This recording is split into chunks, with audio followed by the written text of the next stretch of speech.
Welcome to A Parent's Guide to Child Development. I'm your host, Anna-Marie Von Furley from Fledgling's Flight. Each podcast, we strive to give parents the tools they need to help their child thrive through conversations with experts in child development and psychology, where you can learn about the most important information that you didn't know existed. Well, today's topic is play, which is one of my very favorite topics. My background is in wooden toy design and construction, and it was back in the 90s, and it was so long ago that actually play being perceived as something that was a benefit to children was really a radical idea, which I think now in this day and age is really crazy for people to think that this was such a controversial topic. But in the early 90s, play was considered an indulgence, something that kids did, but they had no benefit from it. And I think that the world has changed a lot in these days. So I am so excited to talk to you, Kaitlin, about my favorite topic, which is play. And I'm the biggest play advocate in the entire world. Play is the foundation for everything. And I can't wait for both of us to advocate. And then you can talk about how you bring play into your therapy to help kids with their child development. So I'm so excited. So welcome. Thanks for having me. Well, let's get started. So, why is play considered so essential to a child's development, especially in the early years? So, play is definitely just the foundation for learning for children. It's how they sort of explore all of their senses, their environment, everything around them. It helps them to develop in all domains. So, physical, gross motor, cognitive learning, their emotional, social well being, all of those sort of pediatric development domains develop through play. And play is also beneficial because children sort of get to lead the way. They're an active participant. It's not something that's being done to them. They're sort of the leader, and they get to, by leading and kind of exploring, they develop all of those skills. It also promotes a lot of curiosity about their environment, and it supports their regulation and problem solving as well. Yeah, and I think the interesting thing for people who don't know is that all animals play, which is exciting. That's how they teach their babies to survive and to hunt and to defend themselves and to find food is all through play. So it's not just humans, everybody does it. So that's a super exciting note that I wanted to put out there. So, in what ways does it benefit neurodivergent kids, especially? Yeah, so I think, like you had mentioned, going back, play wasn't always viewed as this, beneficial thing for kids. And I think something that's sort of continuing to develop is the idea that play can be also beneficial for neurodivergent children, because it doesn't always look the same. And so sometimes it's taken as, um, they don't necessarily know how to play. I've heard from different providers or different medical professionals, and we have to teach them functional play. And so, kind of stepping back and looking from the lens of the play might look different, but it still serves the same purpose. It can be really beneficial for them in the sense of regulation and just kind of giving them an outlet to be who they truly are, explore things in a way that makes sense to them, and kind of affirming, their interests and what they are passionate about. And it can really help them thrive. A lot of neurodivergent kids thrive when they have the freedom to explore routines in their own way, exploring different activities at their own pace. And it can, again, be a bridge to helping them build language, interaction, and helping them regulate. So they may need more opportunities for play as well, because the day to day can just be very taxing on a neurodivergent child's brain and the structure of it. So sometimes they need even more outlets for creativity and play to help them regulate too. Yeah, it seems like sometimes the children they work so hard trying to mask their symptoms or to behave in a way that society is expecting them to behave that is exhausting for them. And so Mhm. play would give them a way of sort of relaxing that and being able to have that freedom and not have that mental load of constantly trying to monitor themselves so that they don't get in trouble, I guess. Right. Just being who they truly are. That's something I talk to parents about a lot too. Just, therapy is important, but also having the opportunity to just be who they are and do things that bring them joy is super important, even though they may be autistic or neurodivergent or ADHD. It's just as important for their well being as well. Yay. Well, how do you explain the difference between different types of play and how each one supports development such as physical play, imaginative play, sensory play, social play? People probably don't even know. There's so many different kinds of play. So physical play is something I use a lot in my practice. I think that movement is very important. I work with a lot of younger children, so climbing, jumping, crashing, swinging. It helps build motor skills, coordination, awareness of the body and space. Not to go too deep, but children with different sort of sensory processing difficulties, some of them need movement to kind of be able to access their motor skills and their speech and language. So some kids I see at baseline are very low arousal, and so it can be beneficial to get up and moving with them and help them be able to access that spoken speech. So that's sort of the physical play. And that can be something kids do on their own, or it could be something, they do with another person, taking turns, like we're going to build an obstacle course, you're going to go, and then I'm going to go. So a lot of the types of play can overlap as well. So another example that kind of leads us to social play. So playing with a communication partner, a parent, other peers, that can build resilience, problem solving, cooperation with someone else, turn taking, even empathy, if someone wins and someone loses, kind of perspective taking on how a child might feel about that. Imaginative play, any sort of pretend play or role play. So I have a lot of open-ended toys here, like a kitchen or a castle with people or an animal hospital toy. So that I see a lot of building creativity, problem solving and perspective taking as well, and then also narrative language in imaginative play. So kind of guiding what's happening in the play, sharing back and forth about, where the people are going and what they're doing.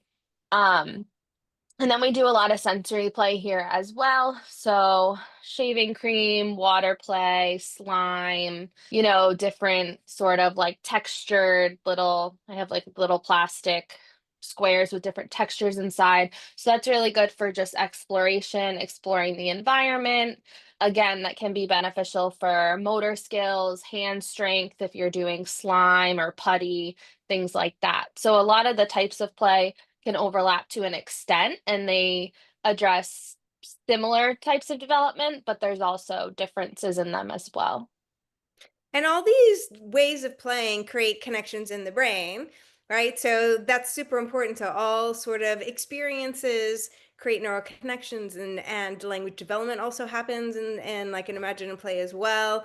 One of the things, because I have a toy store called Adventure Town Toy Emporium, and I do pop-ups. And a lot of times, I get thousands of people that come through the booth, and there's always those parents that look at imaginative play and they're like, what do you do with it? Or they want, they're outcome driven, right? So they want the math toys, they want things that are going to help their kid have the most advantages as far as getting a job or getting into college or whatever, and they shy away from imaginative play. And I've also had people from different cultures who like, I never bought my child a single toy because toy get like plays an indulgence. They should be working on Mhm. academics. They should be like trying to get the best grades and do whatever.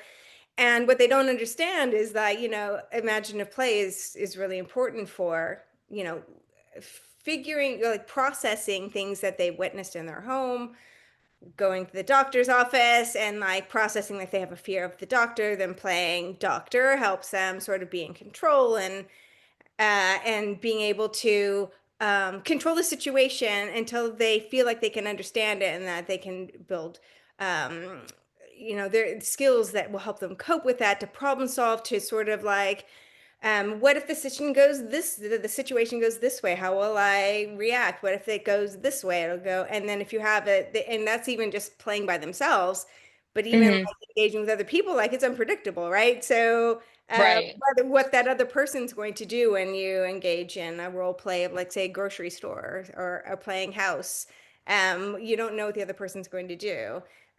So, there's value in all forms of play. And the other thing that I get from parents is the squishies. Like 100%, if you give a kid $10, they're buying a squishy. I don't like from like 3 years old all the way up to like 18-year-olds will 100% buy squishies. And the parents are like, well, what are you going to do with it? I'm like, well, it's calming. It squirts oxytocin in the Hmm. brain. Like, Hmm. it's like, especially people with ADHD, like that is very regulating for them and reduces their anxiety levels. And like this is like super important, but they don't see it has any value. Like, it's just gonna break. It's just a way to mine. You have 500 of these. And whatever. And so like it's always a way of like sort of educating parents that these things have value and they're not just for nothing. Right. And even to like the self-advocacy piece of that, like the child knows like that's what they need to kind of help them regulate and being able to kind of, access that on their own and be able to use it as a tool for them is a great skill as well. Right. So, how does play help children develop critical skills like communication, problem solving, and self regulation? We went into it a little bit, but is there anything more you want to add to that? Well, I think a big piece of play for problem solving, I honestly, all of it, communication, self-regulation, problem solving, is like you just kind of mentioned, the natural encounters of challenge that come up in play. So if you're playing with someone novel, um, and some of my kids have scripted play where they expect it to go a certain way, and then, a family was just sharing the uncle came over and he didn't know the play routine. So he just naturally fed the child another line. And at first he was kind of like, that's not how this goes. But then the child went along with it and they created a new play schema. So just being able to kind of adjust naturally in the moment and, build that resilience is really something I see a lot during play. It can help kids tolerate frustration too because they're doing something fun, they're doing something they're in control of, and even if something doesn't go that way, you can the way that they want, you can problem solve in the moment of language you could use to self advocate. If you're feeling frustrated, if the child was set off by maybe the uncle doing a different play schema, like how can we express that in the moment to build that skill of, hey, I want to do it this way next time. Um, and play just makes kids feel safe, and when kids feel safe, they're more inclined to take risks and try new things, which results in, continued development of problem solving, higher level communication. We're not really able to access any of those skills in children until they feel safe. So using something like play where their safety is foundational is really beneficial to build those higher level skills for them too. Yeah, that's fantastic. So, I know that I've already talked about imaginative play, but is there anything that you want to add to like what other skills that children build through imaginative play that I might have not mentioned earlier? Well, we talked about the emotional piece, like processing fear and that sort of thing, or big emotions, the narrative language piece. And then one more thing I would say that really comes up a lot in imaginative play is executive functioning. So planning, sequencing a schema, and then, shifting different ideas. That's all executive functioning skills, which those skills can be more challenging in for neurodivergent children specifically, um, ADHD and or autism. So that's something that, um, I'll kind of try to work on a lot. And modeling is great for that. So taking, a schema that the child's familiar with, like going to the doctor, if we have the toys, I'm modeling the sequence and then seeing if they can kind of create their own sequence and plan it in a way that makes sense to a novel communication partner so that they can follow along. Yeah, and these are transferable skills to school, right? So, like being able to Hmm. manage and be able to like understand that if you're writing a paper, that you start with an outline and then you do a draft and then you do an edit. You just don't go and write the whole thing from start to bottom without it's setting up these structures, and then sequencing is also pre-math skills, right? So understanding that one, Yes. two comes after one, three is bigger than two, and that happens as well. And I think that also people don't understand that there's a lot of like pre-math skills that are just done through Imagine Play as well. Hmm. So, what are some developmental milestones that are supported through play? Yeah, I mean, there's definitely a lot. So initially, it's that shared engagement and shared enjoyment, joint attention. Mm. So, those early social milestones. So again, this can look different with neurodivergent kids. Many times, neurodivergent children may not make like a 3 point eye gaze shift where they look at a person, look at the object, and look back to the person, but they might have like a prolonged stare at the object that they want you to reference. So we still see that, it just might look different. But for a lot of the toddlers in early intervention age, just that shared enjoyment and turn taking of like, I do something that does something, and then you do something, and then I do something, because all of that is building that language development over time. Because if you think about what we're doing right now, a conversation, it's a back and forth turn taking. So, it's important for kids to develop that skill even before they're actually speaking. Um, Symbolic representation is something that develops in play for young kids. So using a block as a phone. I have kids who come in and they'll pick up the blocks and, hold it up to their ear and then da-da-da-da-da-da, they're pretending they're having a conversation on the phone. We'll also see that develop where a child might use a block as a phone and then they might use a block as a TV remote, and then they're kind of building on their creativity of this thing could be used imaginatively as so many different things. The early turn taking, like I mentioned, and then, language milestones as well. So just building that reciprocity back and forth. And then over time, we're pairing that turn taking with simple words. And then the child starts saying simple words. And then they are expanding that to phrases. And even before all of this, I mean, when you're playing like with a baby or a young toddler, like starting to crawl, you're holding up maybe noise making toys or something animated and the child starts crawling towards you. They're developing those gross motor skills as well. Then they start walking, you're holding up something that they like and you're animated and they're coming towards you. So even foundationally building those early motor skills, that's happening through play too. So you mentioned joint attention, and I don't know that everybody knows what that is. Can you explain what joint attention is and why it's important? Yeah, so joint attention is an early developing language skill where I'll use an example, say you have bubbles. And so the child would essentially look at the communication partner and then look at the bubbles and then look back to the communication partner. So it's a way that young children who may not be speaking yet or pointing yet are able to let their communication partner know, I like this and I want to play it with you. So they are um that's kind of a way you could use it to make a request. A young child may also see, a picture on the wall that they find interesting. And so they might look at their parent and then they might look at the picture and then look back to their parent. It's sort of a way of saying, hey, do you see that? So it's again building that foundational reciprocity and the understanding that communication is social and it's something I share with someone. And in order to do that, I have to initiate that initial exchange. Um, and then, just like I had mentioned before, something I see a lot in my clinic with neurodivergent children is they may not make that initial um, hey, I'm looking at you to see if you're looking at that. They might focus more on the object, but we might see a prolonged gaze at the object. We might see a smile or like giggle while looking at the object. And then for the clinician, it's important to know that that's sort of how they may be showing joint attention. You see that with dogs too. Like when they would you throw a ball, look at the ball, look at the human, look at the ball, look at the human, or they're hungry and they look at their dog bowl, they look at you, Hmm. dog bowl. because that's their way of saying, "Look, person, I need you to do something for Yeah. me, or look at this, or I want you to play with this, or feed me, or whatever." Because maybe most people maybe don't realize unless they have children that um, children don't have the capacity for verbal communication until what, first words are maybe if 10 months, Mhm.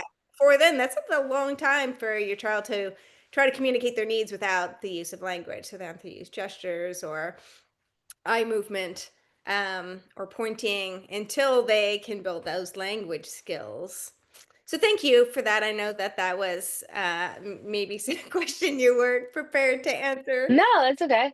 but yeah, I think it comes up a lot, and I just don't know how many people know what it is. So I just wanted to make sure that parents are aware of it.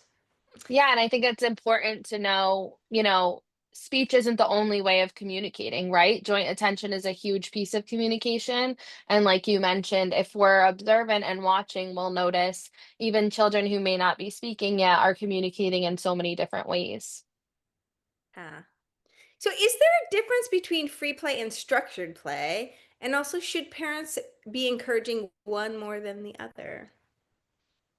Yeah, so I like this question a lot because I think that there is a difference. And I think in the therapy world, sometimes people are doing play therapy, but they're not necessarily doing free play or child led therapy. Um, so there is definitely a distinction, and so free play, I think, is just imperative no matter the child's profile, their age, just to really build that intrinsic exploration of the environment. So free play is open-ended, it's gonna be driven by the child, so they get to choose what they're doing, they get to choose when they wanna stop doing it, when they wanna move on to something else, in what way they want to, use the materials. So Play-Doh canisters might be used for stacking instead of taking the Play-Doh out and playing Play-Doh the functional way. Structured play is more guided by an adult, I would say. So the child is still engaged, but it might be more, we're going to play Play-Doh today. And then the adult's taking the Play-Doh out, modeling how to play for the child. I think that they both have value for kids, but I do think that free play is really where the child shows us more about who they are, what they find interesting, how they're learning best, and what's really intrinsically motivating to them. So I think, sometimes structured play could be more beneficial if you're trying to teach, say, an isolated skill, like you're trying to really explicitly model, like how to take a turn, for example. But I think the free play is really where children learn more about their environment. That was great. Thank you. How do you explain to parents that play is a nutrient and not an indulgence like a piece of cake? It's broccoli, not cake. Yeah, so I think there's first acknowledging how they're feeling about play. So why is it that they view it that way? Mm, Working with parents, I've learned many parents didn't grow up playing in the way that, you had mentioned at the beginning of our talk. So it doesn't feel natural to them. mm. I have children who play very repetitively, and some of their parents are very like go go go, and so it kind of stresses them out to see this slow repetitive nature. And so I think it's important for a parent to evaluate why they're feeling the way they are about it. And then again, I think tying back in for them all of the ways that play is going to work to develop their child's milestones and skills in a natural way. Research shows that when kids learn through play and in an intrinsically motivating way, they're much more likely to generalize the skill, like you had mentioned, to school or a different setting. Versus if they're learning something more in like a trial based manner, many kids will learn it right there in that setting, but it may not be generalized. So I think if we're able to kind of acknowledge where they're at, affirm where they're at, guide it back to the milestone development, and then also just letting them know, like, this is the way that kids learn, just like a child needs sleep, they need food, they need to play. It's a biological need. Awesome. And you use play-based therapy in your practice. So what does that mean to you, and how do you define it in your work? Yeah, so I definitely use play-based therapy. I would say majority of my sessions are child-led, like unstructured play. So that's not to say there's no boundaries. Obviously, safety is important, and I have an idea in my head of, what I'm working on. But it's very important to me that my sessions are something that happen with the child and not to the child. So they're an active participant. I might set up the room in a certain way. If I know that 20 toys on the shelves are too overwhelming for a child, I might put some away and just have 3, 4, or 5. Um, but I really try to meet each child where they are and give them an opportunity for child-led play in therapy. So it's a lot of building trust. I explain to parents that the first few sessions, sometimes couple months, is just gonna be me watching your child, following them. I'm not gonna, have them sit down and start drilling words or phrases. It's just sort of me following their lead, building a connection with them, and then building from there. Do you want to go back and tell a little bit more about what it looks like a play-based session might look like in your practice? So I have a motor room which has a swing, a trampoline, a crash pad, like different colored circles on the wall. And then I have a second room, which is more of like a toy-based treatment room. So typically both doors are open and the child gets to choose where they want to go. I believe that children do have an understanding of what their body needs. And so when I say that, I mean the child that's running around circle time and unable to sit down, I think that child knows that their body needs movement to regulate. So I try to help the child first kind of notice what type of play they might need that day. Like, oh, it looks like you have a lot of energy. Like maybe we want to go jump around for a bit and kind of build in that physical play. Um, and again, I'm gonna let the child choose what they wanna do. If there are certain instances where certain toys might be too overstimulating for a child, that it might result in a meltdown, those toys are typically removed, and so they're not seen.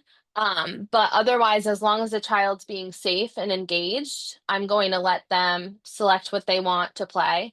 And then I'm just naturally modeling language. I'm offering choices and I'm kind of building on what the child's already doing instead of redirecting them. So if we're doing role play with little people and like a town, I might offer, an alternative script for play that I haven't seen the child do yet and just model it as an opportunity and see if they take to it. And then the sessions, they're always dynamic. So if we're going into the treatment room with toys and the child's getting, you know, very busy, we might move back to the gym. And it's a lot of drawing awareness to like, I see your body's moving really fast right now. Maybe we should go do something in the gym to help us slow back down. So is there a right way to play? I don't believe so. I think the right way to play is the way that brings joy to the child and the way that, the child wants to interact with the world. I think sometimes certain children may play certain things more in a solitary way. And so when we're trying to build more of that reciprocity, that's where we're kind of evaluating maybe we'll move back towards this style of play. So a few of my kids are much more engaged with me during people play and movement-based play. And when we take out the toys, they kind of withdraw and want to play that independently, which is completely fine. But depending on the goals of the session, we might steer them back more towards the people play and the motor play if they're enjoying it. But again, as long as play is safe, fun, led by the child, no, I would say that there's no, right way to play. If the child's stacking the Play-Doh boxes, that's fine. If they're lining up the animals, that's fine. I'm gonna join in with what they're doing. So how do you support families, especially those who feel unsure about how to play and or they feel overwhelmed? I think again, acknowledging, those feelings are okay and they're part of the process. And also acknowledging and letting them know again, there's no right way to play. So I think a lot of times I get families who are unsure how to play because their child may not be sitting down playing with toys. And so they're like, oh, they're not interested in playing. But then if we look at when they're doing the dishes that night, the child's very interested in the water. Thinking about that sensory piece and kind of coaching them through the sensory play and how they can make that an interactive sort of game with their child. Um, and letting them know that it's not really like a performance, just getting on the child's level and being there with them is the great first step of playing with their child and not necessarily having to have these elaborate creative ideas or play schemas. It's really just about connection. How do you incorporate augmentive and alternative communication therapy into play in a way that feels natural and empowering? So it's always available. I have many AAC users I work with. So those are kids that use like an iPad or a communication device to help with their spoken speech or in place of their spoken speech. So I'm just modeling it naturally during play. Um, Technology is ever evolving, so there's great ways where, you could take a picture of like the motor gym and put it on a page on the device and then have different buttons related to that. So let's go jump, let's swing, and the child touches the swing on the picture and it says let's go swing and then they jump on the swing. So making sure that it's really customized to build their interest in it and it's related to things that they enjoy. I will also, for some of my clients, add media scripts, so different clips of songs or shows if they really like those and they seem to resonate, or different pages of characters they enjoy, so that, they're able to communicate about things that are intrinsically motivating to them and they see the value behind using AAC in the same way that, a speaking child can choose what they want to play with. We have to make sure that for a non-speaking child, they have the same availability of interests as well that they can communicate about. Amazing. Yeah, I think that maybe a lot of people aren't even aware that that is a way of communicating for non-speaking children. So Mhm. that's fascinating. So what is one story or moment that really captures the power of play-based therapy for you?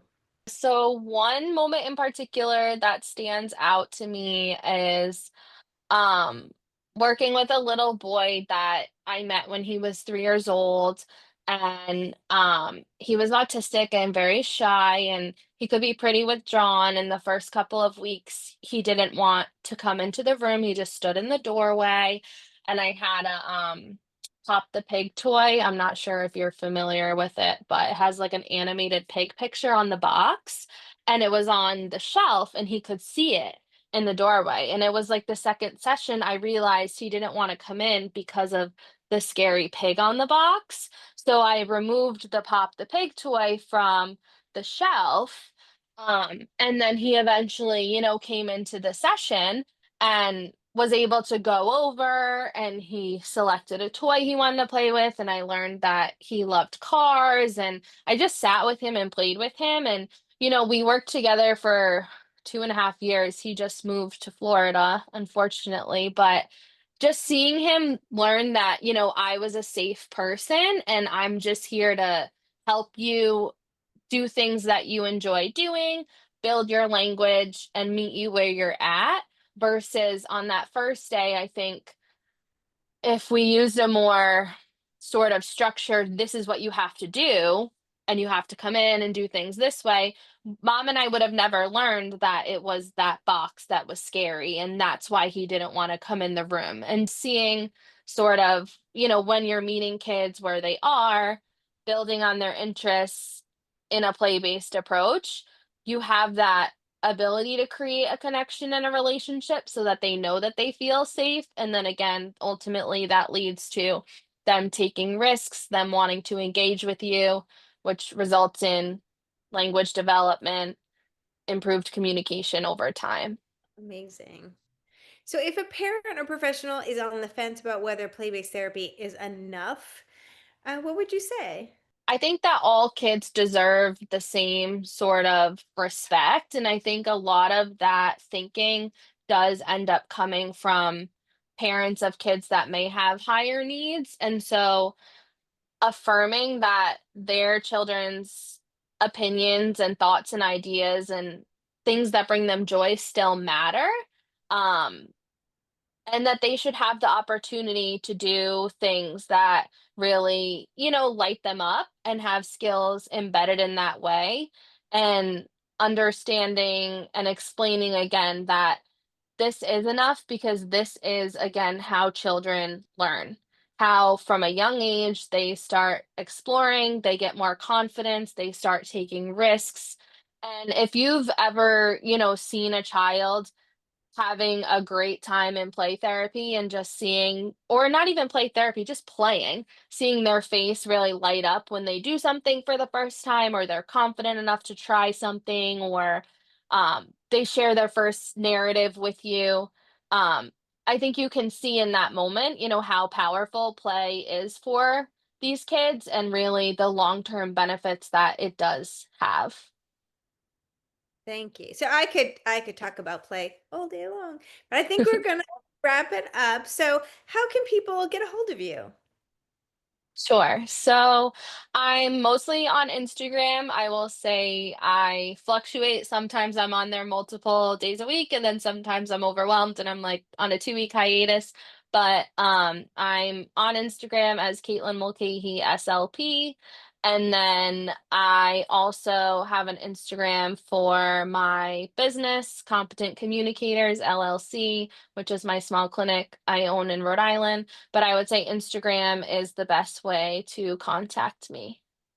And people can DM you if they have any questions. Sure, yeah. DM is totally fine. Fantastic. Thank you for your time today. This was a great conversation, one of my favorite topics in the whole world, and I'm so glad I got to have it with you. Thanks so much. Thanks for tuning into A Parent's Guide to Child Development, where we decode milestones, demystify meltdowns, and occasionally question whether goldfish crackers count as a food group. Spoiler, they do.